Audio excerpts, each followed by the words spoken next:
Luego de mucho tiempo, Perú volvió a ganar en las eliminatorias sudamericanas y en esta ocasión venció 3-1 a Bolivia en un partido que le vuelve a lavar la cara a un equipo que parecía derrotado.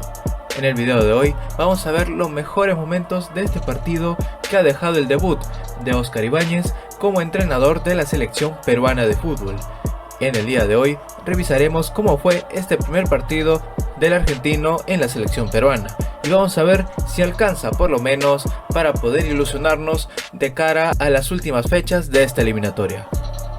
En la previa se veía un Perú mucho más golpeado, mucho más débil ante una selección boliviana que venía para poder dar el golpe y dar ese mazazo de autoridad dentro de la eliminatoria sudamericana. Y es que la selección peruana venía de un ciclo bastante tormentoso con Jorge Fossati, que apenas logró ganar un partido oficial contando Copa América y también lo que disputó en la eliminatoria sudamericana. Y es que con el ex entrenador de Universitario de Deportes, Perú no había mostrado mejoras en relación a lo mostrado también por Juan Reynoso, un equipo bastante limitado y que carecía bastante de creatividad para poder entrar en juego, y eso se vio bastante reflejado en los resultados de la eliminatoria, donde apenas se había logrado un solo triunfo ante Uruguay por 1-0. Y es que la cosa pintaba mal principalmente por este cambio de entrenador tan repentino y sobre todo por el poco renombre que tiene Óscar Ibáñez tanto como entrenador y su experiencia previa en selecciones. Recordemos que fue el preparador arqueros del equipo de Ricardo Gareca. Por otro lado teníamos una selección boliviana que, a pesar de no ser fuerte de visita, el equipo de Óscar Villegas venía por lo menos dar ese golpe, ese mazazo, al igual como lo hizo cuando visitó Santiago. Y es que Bolivia, de ganar en Perú, prácticamente se aseguraba su lugar en la siguiente Copa del Mundo. Y es que en mis sensaciones previas antes de este partido se daba todo por lo menos para preparar a Bolivia, por lo menos para dar su segunda victoria en suelo peruano. Primero por la destitución de Fossati, la elección de un entrenador interino y también con una selección boliviana que venía con todos sus nombres. Además que también la selección peruana venía con bajas importantes, sobre todo en defensa. Recordemos que Carlos Zambrano no pudo disputar este partido por estar suspendido. Y eso era una gran baja para la selección peruana, que afrontó este partido siguiendo un poco más lo que había mostrado con Ricardo Gareca en las últimas fechas de la eliminatoria de Qatar 2022. Un equipo que había renunciado a usar carrileros y volvió a la formación inicial para poder aprovechar mucho mejor el uso de los extremos y también darle un mayor protagonismo a los laterales. Y eso fue lo que vimos el día jueves. De inmediato en el primer tiempo vimos una selección peruana que era muy protagonista en el juego, tenía el dominio de la pelota, además que Bolivia, al ser un partido de visitante y en eliminatoria, según el manual tenía que esperar ese sofocón inicial que supuestamente iba a poner Perú. Sin embargo no tenía esa conexión o esa conectividad que le permitiera causar peligro al arco de Vizcarra. Y es que Bolivia en los primeros minutos del partido se sentía muy cómodo, por lo menos resistiendo el cero en su arco. El equipo peruano era muy rígido al momento de hacer movimientos y también por lo menos para pasar en ataque, y es que los laterales no pudieron ser parte del ataque peruano por lo menos en los primeros 30 minutos de juego, y más aún teniendo a André Carrillo y a Sergio Peña creando el juego. Sin embargo retrocedían demasiado y no había tanta asociación, principalmente con los extremos, tanto Reina por la izquierda y Polo por la derecha, y eso hacía que el equipo peruano hiciera su juego muy predecible. Y esto creo que se debe más por el poco tiempo o el tiempo prolongado en el que Perú no podía crear juego debido a la formación, y volvimos a ver ese Perú por lo menos en pasajes del juego en los que hacía recordar a ese Perú de Gareca. Y es que ante este tipo de selecciones como la boliviana, Perú puede jugar, y eso lo demostró por lo menos pasando la media hora de juego. Y es así como vimos a Carrillo flotando, siendo mucho más libre y dándole libertad a este equipo que parecía muy robotizado y que de tantos periodos en donde había muchos márgenes o muchas indicaciones previas se le había quitado la creatividad. Y es que gracias a una buena combinación entre Sergio Peña, Pablo Guerrero y André Carrillo, la pelota terminó quedándole al hombre de Belgrano, quien pudo rematar y quemar a Vizcarra. Sin embargo, el balón terminaría rebotando en área boliviana y la pelota le terminaría cayendo a Andy Polo, quien se había metido mucho en el partido, haciendo diagonales internas y creando desequilibrio, haciendo mucho más de lo que había hecho en la eliminatoria, y es así como marcó el primer gol del partido a los 37 minutos de juego, haciendo que Perú se lleve la victoria transitoria y que por lo menos muestre pasajes de buen juego. Sin embargo, a diferencia de otras eliminatorias, me parece que Bolivia tuvo reacción y pudo reponerse el marcador en contra. Y es que de inmediato, desde el saque del centro, Bolivia tuvo su primera aproximación de peligro al arco de Galese, con un remate de Alcaraz que felizmente para los nuestros se fue directo a la tribuna sur, pero avisando que este equipo boliviano iba a ser mucho más de lo que pensamos. Algo que este equipo había tenido y que por lo menos se le veía en la era Fossati era que presionaba muy bien y que por lo menos no dejaba salir a los rivales, y eso precisamente fue una de las cosas que se le quedó al equipo peruano. Y es que tras una recuperación rápida de balón de Renato Tapia,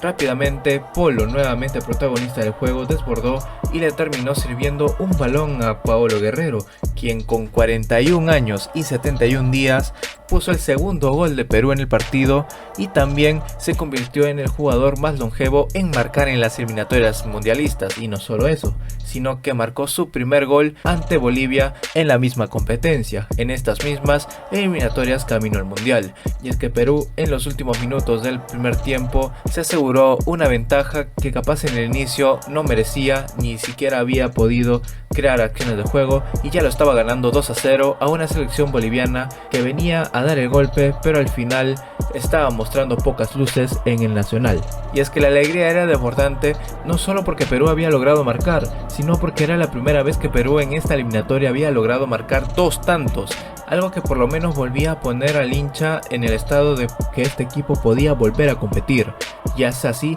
como Perú termina cerrando el primer tiempo maravilloso después de tanto sufrir en esta eliminatoria. Ya para el segundo tiempo,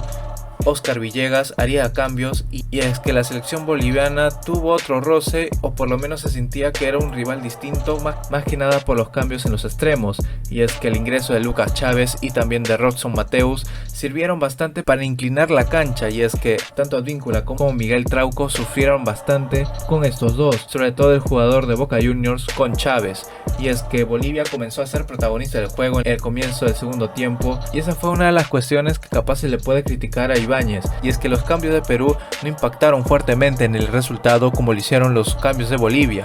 Y es que esto hacía que por lo menos el equipo boliviano cambiara. Tanto terceros como Ramiro Vaca comenzaron a asociarse, comenzaron a tener esas opciones para por lo menos apoyarse ante jugadores que eran desequilibrantes. Y es que comenzó a aparecer el jugador de Liga de Quito, Villamil, quien también había desaparecido en el juego y que en estos momentos comenzó a ser mucho más protagonista. Sin embargo, Bolivia, a pesar de tener todo este volumen en ataque, no lograba profundizar ni llegar con peligro al arco de Galese. Y es que Bolivia apenas se limitaba a rematar desde lejos, algo que en la altura le funcionaba, pero que en esta ocasión no parecía surtirle efecto, hasta que un remate le llegó a rebotar en la mano de Luis Abrán, dándole un penal a Bolivia que había crecido con el pasar de los minutos. Y es que la joven sensación del equipo boliviano, Miguel Terceros, terminaría poniendo el descuento para Bolivia y también dándole un nuevo realce a un equipo altiplánico que en el primer tiempo no había mostrado muchas luces de lo que había sucedido. Y es que Bolivia había logrado tener un aire, había logrado tener vida en un partido que le parecía esquivo, y es aquí en donde el equipo de Perú comenzó a decaer. Carrillo y Peña habían tenido un trajín bastante largo y se había notado bastante en el juego, y es que acompañaron a Renato Tapia en defender el resultado que en un equipo peruano que se había olvidado de atacar. Y eso era algo que ni con Quevedo ni con el ingreso de Orejas Flores se había logrado. Y es que parecía que Perú estaba resistiendo la victoria desde la anotación boliviana. Y eso es algo que también se le puede criticar a este equipo. Terminó sufriendo más de lo debido.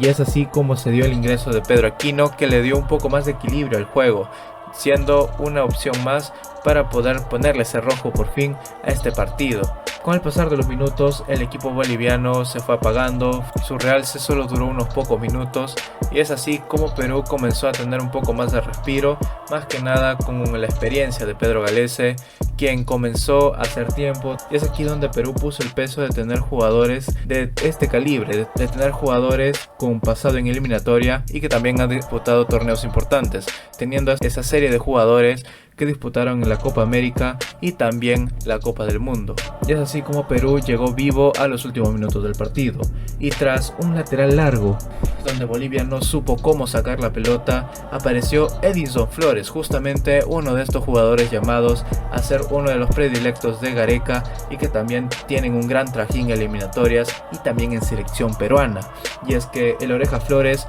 a pesar de ser uno de esos cambios que no surgieron efecto dentro del juego, terminó surtiendo dentro del marcador. Y es que tras una polémica mano dentro del área, terminó por fusilar a Vizcarra, poniendo el tercero de Perú, quizás no merecido, pero que en esta ocasión le serviría al equipo de Ibáñez para poder respirar. Y es que Perú en ese partido no terminó convenciendo, nunca lo hizo en esta eliminatoria, pero en este partido por lo menos se vio que volvió a ser ese equipo que por lo menos tenía esa creatividad para poder crear juego, y que a pesar de tener momentos donde hay lagunas de incertidumbre, el equipo puede responder. Y eso es lo que fue Perú tanto en las eliminatorias para Rusia 2018 y para Qatar 2022. Sé que es demasiado tarde para hablar del repechaje y volvernos a ilusionar con este equipo peruano. Sin embargo, en los últimos partidos que queda, por lo menos hay que luchar y por lo menos intentar devolverle a Perú ese juego que perdimos a lo largo de esta eliminatoria, y que por lo menos hay que recordar no perderlo. Y es que tras este partido,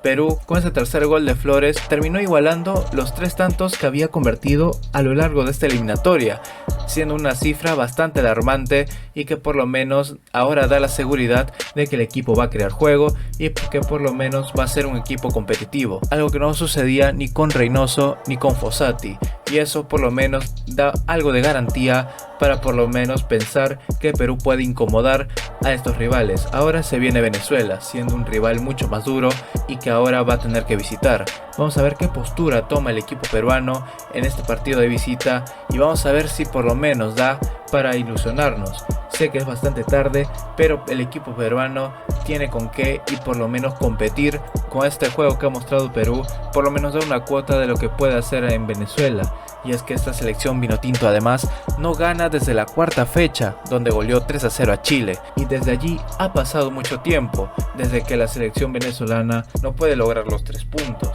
Y es que me parece que este puede ser un punto de inflexión para que el equipo peruano pueda, ¿por qué no?, ilusionarse por lo menos en este partido, no en la eliminatoria, sino en este partido, para poder ganar y ahí recién poder hablar de lo que Perú puede hacer camino a las 4 últimas fechas. Y es muy pronto también para hablar del trabajo de Ibáñez. Sin embargo, el equipo peruano ha mostrado un cambio, y es que este equipo tiene una mayor fluidez para poder generar juego, y eso es bastante comparado con lo que ya vimos anteriormente con Reynoso y con Fossati, un equipo carente de creatividad y que era muy recto y que se limitaba sobre todo a defender, algo que dentro del ADN peruano no es una garantía, y que por lo menos Ibáñez le ha mostrado a este equipo que puede seguir jugando y que por qué no, con este talento, con el toque peruano, le puede por lo menos devolver un poco la alegría a un equipo que ya ha sido muy pisoteado y que ya ha perdido mucho en esta eliminatoria. ¿Y tú, cómo crees que le irá a Perú en Venezuela? No te olvides de suscribirte y darle like para poder seguir haciendo contenido sobre el fútbol peruano. Nos vemos, hasta la próxima.